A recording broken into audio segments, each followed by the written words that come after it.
Magandang araw! Ngayong umaga ay nakasalubong tayong isang content na bakit daw ang mga Bisaya pag nakapunta lang ng kahit ilang buwan sa Maynila, pagdating dito sa Cebu ay hindi na marunong magbisaya.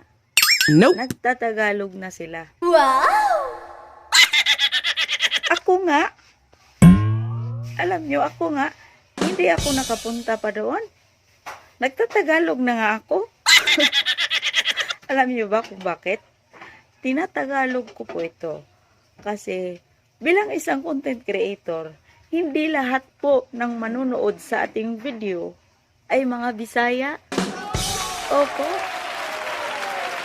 Ang manunood po ng ating mga video ay kadalasan mga Tagalog.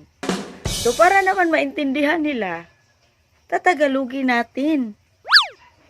Okay, hayaan lang po natin yung mga tao na ayaw na nila magbibisaya. Siguro hindi lang nila nagustuhan yung mga tono ng Bisaya. Hindi naman lahat matitigas, no? Mga Bisaya, matitigas magsalita. Meron naman ding mga mahingin, di ba?